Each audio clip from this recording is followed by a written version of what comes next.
Baba karşılık Aslan yanımdan ayrılma.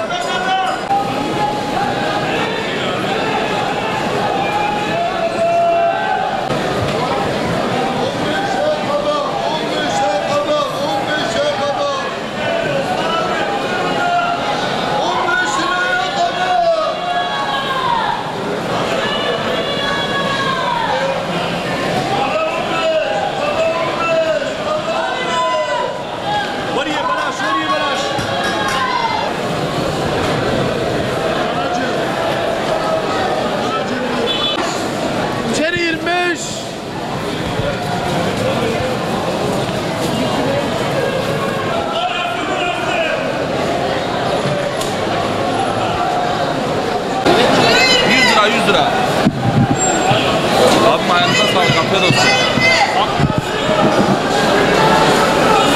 Yok ya. Dayı bunun alışı 15 lira, 15 lira, 10 liraya veriyoruz bak. Allah vicdan merhamet versin. Genel anlamda eşya pahalı yani. Bir biberin kilosu 60-70 olamaz yani.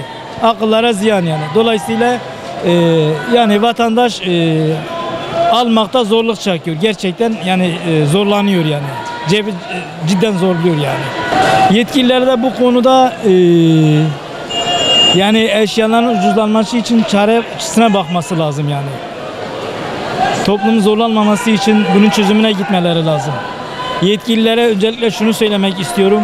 Bu faiz konusuna müdahale etsinler. Yani oran olarak değil, kökten yani %0. Yani bir ülkenin düzelmesi için yani faizi silmeleri lazım. Nasıl ki Allah-u Teala emrediyor. Ya eyyühellezine amenü la tekulur riba ad'afe mudafeten ila ahiril ayet.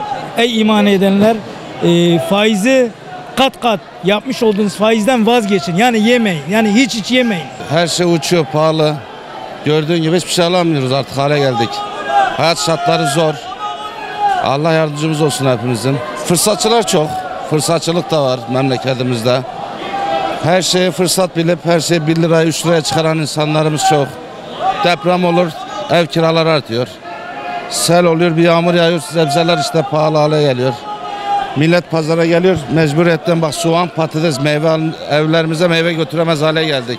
Yetkililer de bir an önce el atması lazım. Piyasaya çıkıp, pazarlara çıkıp halkın içine girmesi lazım. İşte gördüğü gibi her şey dışarıdan göründüğü gibi değil. Halkın içine girmedikleri sürece hiçbir yere varamayız. Aslında fiyatlardan memnun değiliz. Gerçekten değiliz. Çünkü bu şimdi asgari ücretle geçiniyor. 4 kişiyiz. Yani kesinlikle geçinemiyoruz.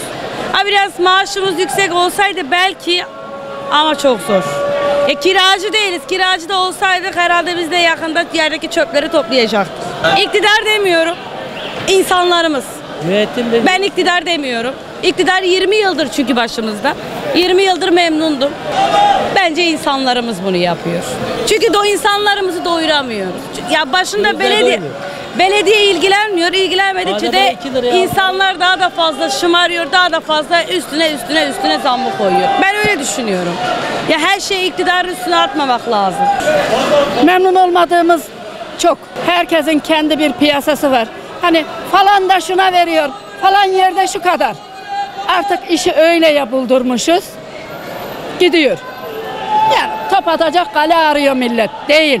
Herkes kendi kalesine atarsa topu her yer düzgün olur. Bence uygun. Fiyatlar güzel, indirimli ama bölüm bölüm değişiyor fiyatlar. Bazı yerler ama çok pahalı. Bura bence ideal. Semtten farkı var.